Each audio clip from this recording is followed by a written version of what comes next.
The 1830s in Illinois were years of hope and heartbreak. A new America was rising, young and full of ambition. But for Abraham Lincoln, these were the years that tested his soul. He had learned to read, to think, and to dream, but now, he would learn how to lose. The struggle begins. After his small general store failed in New Salem, Lincoln was left with heavy debt, money he didn't have, for goods he never sold. When his business partner died, the entire burden fell on him. People laughed.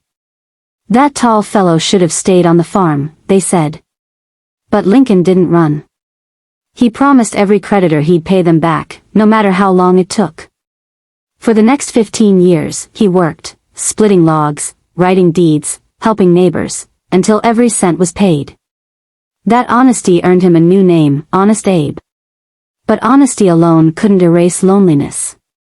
He spent nights reading, wandering by the river, wondering if life had more to offer than endless work and disappointment. He was kind, but quiet, people liked him, but few truly knew him. A heart opens, and breaks. In New Salem, Lincoln met Anne Rutledge, the daughter of an innkeeper.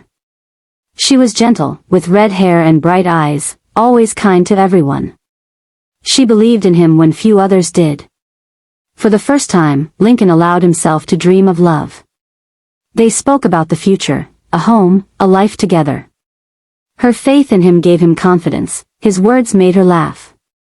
But fate is cruel. In 1835, illness swept through the town. Anne fell sick with typhoid fever. Lincoln stayed by her side, helpless, as she grew weaker day by day. When she died, something inside him broke. Friends said he was never the same. He wandered alone near the river for days, whispering to himself, crying in silence. He once said, "I am the most miserable man living. If what I feel were equally distributed to the whole human family, there would not be one cheerful face on earth." For months, he battled a deep depression, something that would return many times throughout his life. But even in the darkest hours, he refused to give up completely. When a friend asked how he endured, Lincoln replied softly, "I must keep walking, or I shall fall." A second chance. Time, as always, moved forward. In 1836, Lincoln stood again for election to the Illinois state legislature. This time, he won. He entered the world of politics, still rough, still simple, but now filled with determination. He didn't look like a politician, tall, awkward, with a deep voice and wrinkled clothes. But when he spoke, people listened. His words were clear, logical, and filled with quiet strength.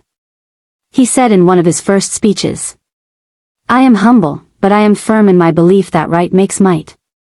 Lincoln worked on laws that improved roads, schools, and voting rights. He never chased power, he chased fairness. He learned how government worked, and how often it failed the people who needed it most. In Springfield, he shared a small room with other young lawyers, sleeping on the floor, eating plain meals, reading law books until midnight. His friends joked that he was half lawyer, half philosopher. But his loneliness still followed him. He carried pain quietly, hiding it behind humor and kindness, a meeting that changed his life.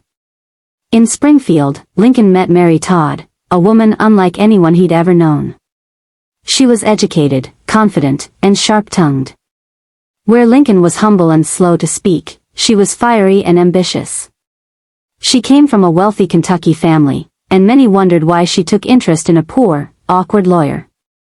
But Mary saw something in him, the same thing Anne had once seen, a greatness he himself couldn't yet believe in.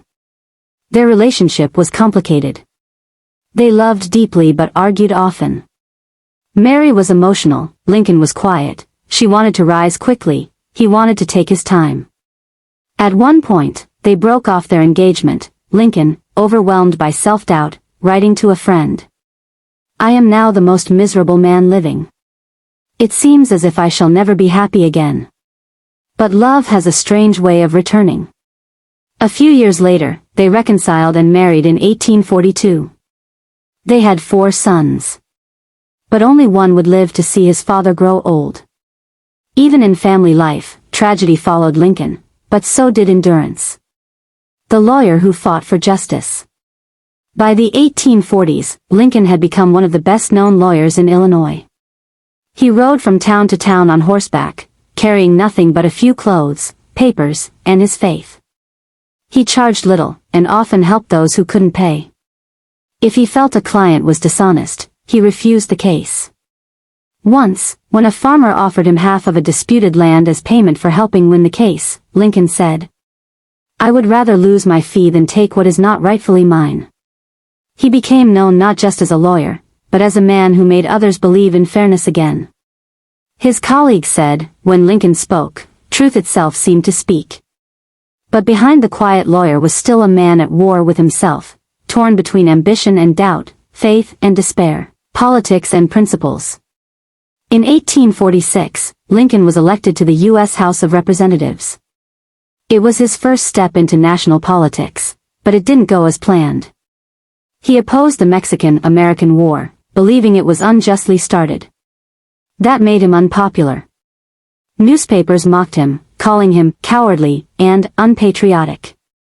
He served one term, then returned home, disheartened.